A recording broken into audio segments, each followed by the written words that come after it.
an act of evil anti-Semitism, terrorism, that has struck the heart of our nation. A mass shooting in Australia sending shockwaves around the world. At least 15 people killed after gunmen opened fire on Bondi Beach. Australia's Prime Minister calling the incident an act of anti-Semitic terrorism. Good evening, and we begin with the latest in the aftermath of a mass shooting in Australia as hundreds gathered to celebrate the first day of Hanukkah. Local police say the death toll has risen to at least 15, including one of the suspected shooters.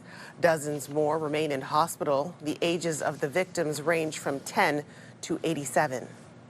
Of course there will be a comprehensive inquiry. This is a massive terrorist event in Australia's largest city, targeted on Jewish Australians. We need to get to the bottom of exactly how this happened so that we can take steps to ensure that it doesn't happen again. Police confirmed Sunday afternoon that the suspects are father and son. The 50-year-old was shot and killed by police. The 24-year-old is in critical condition in hospital. And during the chaos of Sunday's attack, there was a moment of bravery from a bystander caught on camera disarming one of the shooters. Verified video shows a man in a parking lot, later identified as Ahmed Al-Hamed, tackling a man holding a rifle before pulling the weapon from the shooter's hands and pointing it back at him. Ahmed was hospitalized after suffering 2 gunshot wounds. He is being hailed as a hero. Australian Prime Minister Anthony Albanese says Ahmed helped save lives and praised him and others for running toward danger to help others. And Global Affairs Canada says it's not aware of any Canadian citizens directly impacted in this mass shooting, as community leaders here in Ottawa honor the victims of the attack. Earlier today, Prime Minister Mark Carney joined members of Ottawa's Jewish community for a menorah lighting ceremony in front of City Hall. It is not enough to protect the Jewish community. It is not enough for Jewish Canadians to live without fear. Canada is not Canada unless all members of the Jewish community can fully participate in all aspects of Canadian life. The Jewish Federation of Ottawa says it is heartbroken by the horrific and tragic attack of the terror in Sydney. The Federation's leadership has also been in direct contact with Ottawa police and community security partners to reassure there will be an increased police presence at Jewish community events, including Hanukkah celebrations across the city. The Ottawa Police Service saying today it condemns the anti-Semitic attack in Australia, adding, "Our thoughts are with the victims' families and friends." As a proactive measure, Ottawa Police have increased visibility and patrols, including around religious institutions and community centres. And Mayor Mark Sutcliffe also posting to social media that he is shocked and disturbed by the anti-Semitic terror attack in Australia, and that we must always fight back against anti-Semitism, violence and hatred in all its forms. And Jewish leaders in Ottawa say the tragic incident won't stop them from celebrating Hanukkah. We're a strong community, and our numbers are not going to suffer. We're going to come out and we are going to proudly identify as Jews. We are going to celebrate this beautiful holiday of ours, and we are not going to let this knock us down. Rabbi Sher adds community leaders need to get out in front and put a stop to anti-Semitic language, verbal abuse, or online threats if they want to see any healing and to help prevent future violent acts from happening.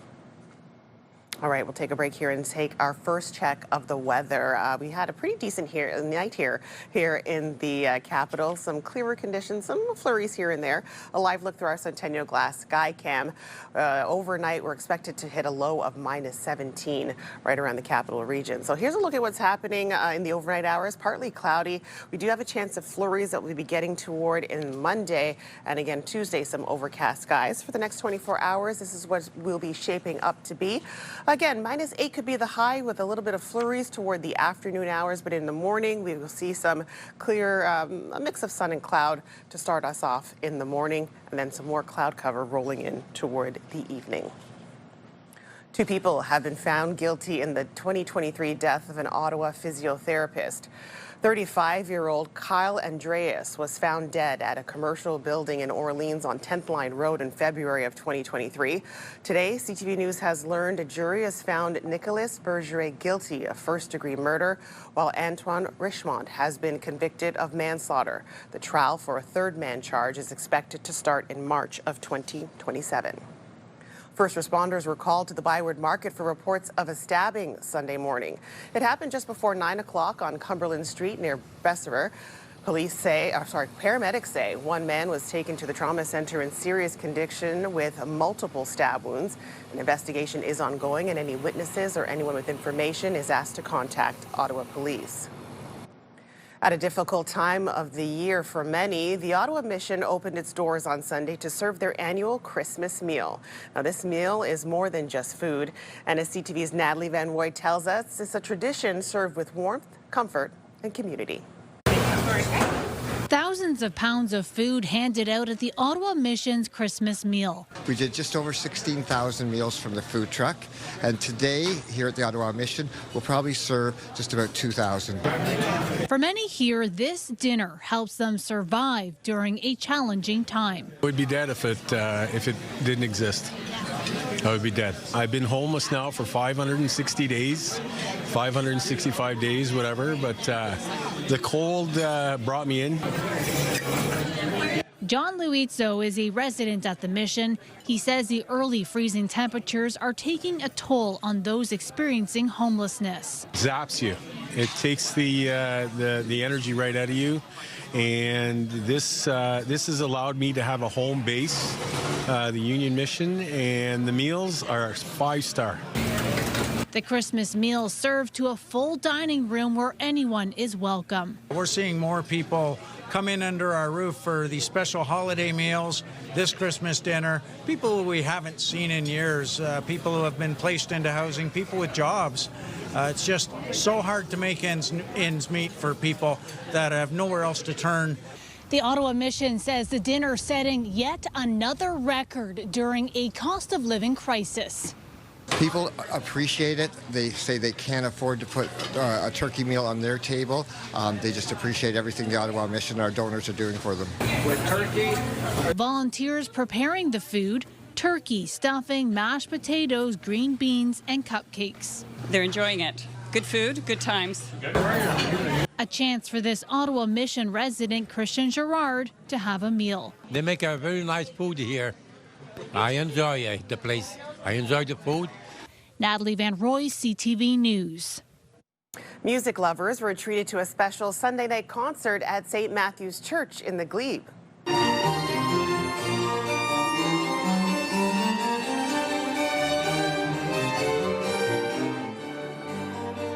Grammy Award-winning and Canadian bass baritone Gerald Finley performed a special concert celebrating the festive season. This was a look at the rehearsal before the concert tonight.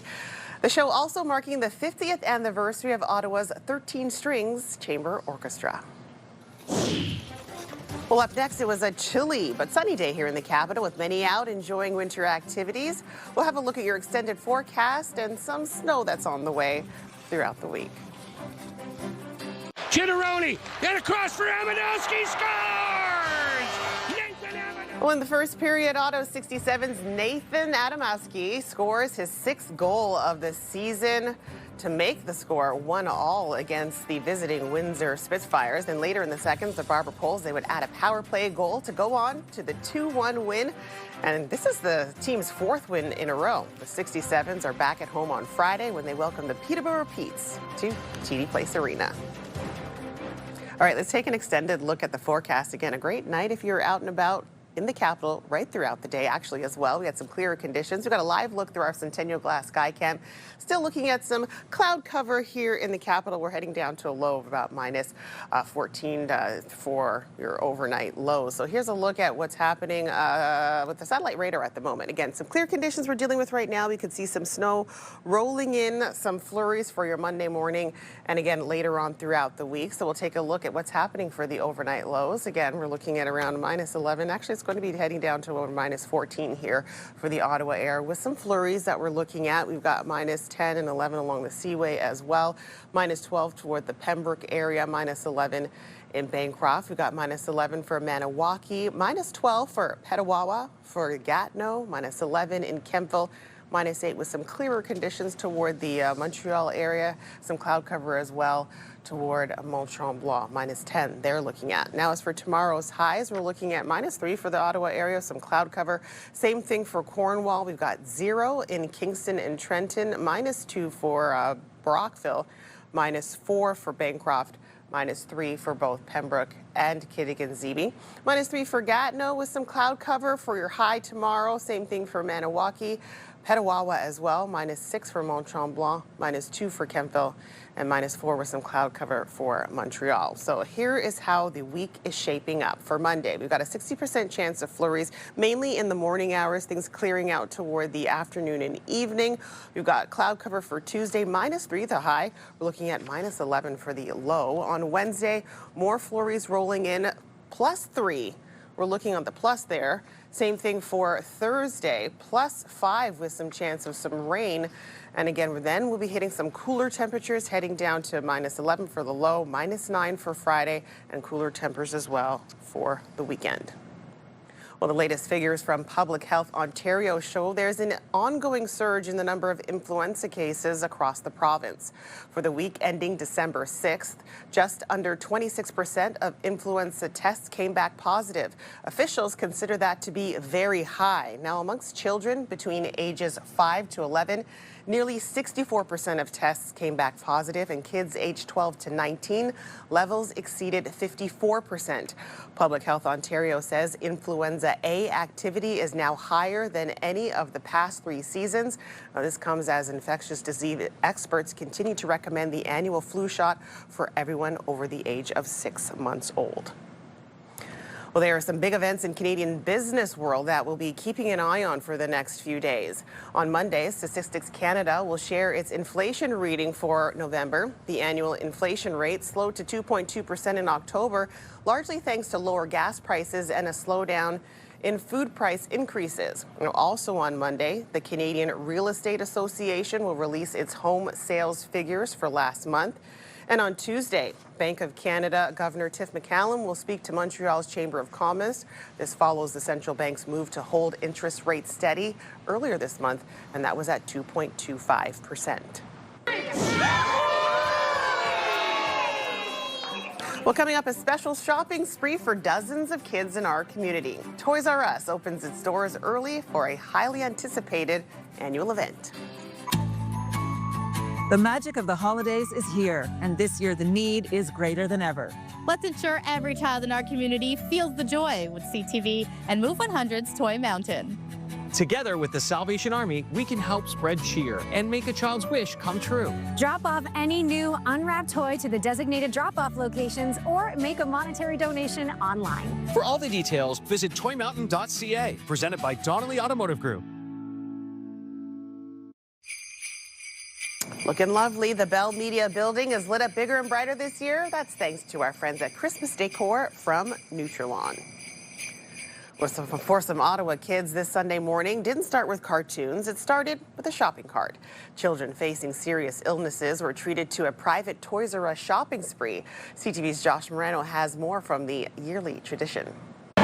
Inside the Toys R Us in Nepean, Poppy Roy Smith is making the most of a once-a-year opportunity. Yay! Her family is one of nearly 50, picking up new toys hours before the doors open to the public. You don't really know what to expect, and then you get in here, they're like, oh, here's a little gift baggie, here's a $50 gift certificate, please go get your face painted. Like, they just offer so many special things. It's really nice to be able to obviously come in here where it's like less chaotic and around like-minded individuals. Toys R Us and Starlight Children's Foundation Canada once again partnering to give kids living with serious illnesses a $50 gift card to choose their own gifts and meet some of their favorite superheroes, princesses, and even Santa Claus. A lot of these families, their day-to-day is hospitals. It's a lot of hardships, and this is just a time for them to come around, smile, have that time with their families, and again, just be free. Everybody doesn't get to go shopping sometimes because they have a disability, right?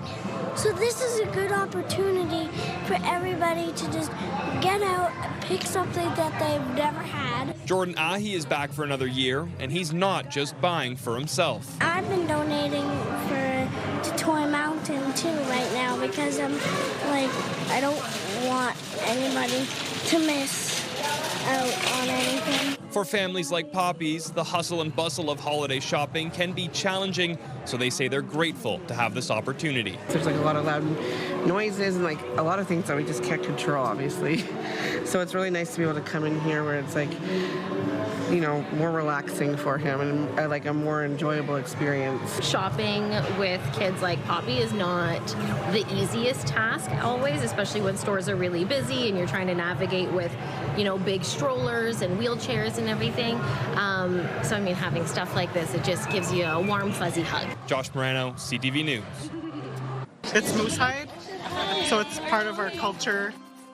When we come back, we head over to the NCC and check out the NAC, and we check out the over 50 local vendors at the 8th Annual Indigenous Women's Art Market. We have to solve the case. It's not worth dying for. Nick! Well, some shuffling from last week, and a previous #1, Zootopia 2, made it back to the top of the weekend box office. In its third week, it brought in another $26.3 million US across North America. Five Nights at Freddy 2 fell to second place with $19.5 million, and Wicked for Good still flying high in third place with another $8.5 million. Well, Indigenous culture taking center stage at the National Arts Centre today for the 8th Annual Indigenous Arts Market, showcasing the diverse creations of Indigenous women. CTV's Camille Wilson reports. Showcasing talented work from Métis, Inuit, and First Nations women artists. There is a lot of authenticity, there's a lot of beauty and creativity with these people. The 8th Annual Indigenous Women's Art Market with more than 50 local vendors at the National Arts Centre. I carve antler makeup brushes and as well as jewelry. I source my antler from Indigenous hunters across Canada, and I take the deer antler and cut it down from the whole rack. Paintings, crafts, mittens, moccasins, and more. Jenny Lee Nottaway says she started beading at a young age. My materials that I use, it's moose hide, so it's part of our culture to harvest as much as we can from the animal. Divya Kamalakanan says she loves to support and learn about the Indigenous culture. I'm a person who likes to know the history behind stuff. I'm meaningful, I'm intentional. I don't just buy things from big box stores, and I want to support the local economy. And I think these people here have really worked hard. The event is part of the NAC's Indigenous Theatre programming. It's really important for us to be able to engage with the community, to support artists, local artists, and Indigenous women specifically. And it's an awesome opportunity to see what people are creating in the community. Through each art piece is an Indigenous story told, traditions passed down. It's very empowering. It gives us a chance to show off our creations. I started learning at a very young age from my grandmother. I started with off with beads. And then I went on to more difficult tasks. I learned a lot from my mom and my aunt and all the women in my community. And Kamala Kanan proudly showcasing her new finds. These are fringe beaded earrings. She sold me these earrings yesterday at the craft market. I was here yesterday supporting the artisans. Camille Wilson, CTV News. Well, after the break, don't expect this Santa Claus to squeeze through the chimney. Look at the size of that guy. Plus, we'll check on your wake-up weather and one more look at the forecast. The National Capital Region is jam-packed with incredible experiences you don't want to miss. Hey, I'm Sanaya Taylor, your iHeartRadio Weekender, powered by Barrhaven Ford. Get the inside scoop on all the biggest and best events every Thursday, Friday, and Saturday on CTV, Move 100, Pure Country 94, TSN 1200, and News Talk 580 CFRA. iHeartRadio Weekenders is powered by Barrhaven Ford, Ottawa's newest and largest Ford dealership, and Ontario's #1 Ford EV dealer. Hairstyles, courtesy of Salon Fiorella. All right, let's take a look at your wake-up weather for your Monday morning here in Ottawa. Minus 14 degrees, mainly cloudy in the morning hours, and things should be clearing out toward the afternoon. And then we'll see some flurries as well, again, mainly in the morning hours. Wednesday, Thursday, and Friday, some more snow on the way, and we've got a mixed bag of weather to look forward to this week. Well, a man in Timmins is the talk of the town after setting up a 40-foot Santa Claus on his front lawn. I was just Googling stuff one day and I come across small Santas, so I Googled world's largest Santa, and he came up. Well, this massive inflatable Santa has become a local attraction. The owner says he bought the enormous Claus for about $2,500 online. He says he put it up to bring joy to the community this holiday season, and obviously it's working because a lot of people are looking to check that out. Actually, I wonder how much that costs to keep it inflated. I wonder if it's cheaper than actually putting up lights. That's CTV News for this Friday, December 14th. For all of us here at CTV News, thank you so much for watching. Have a great night.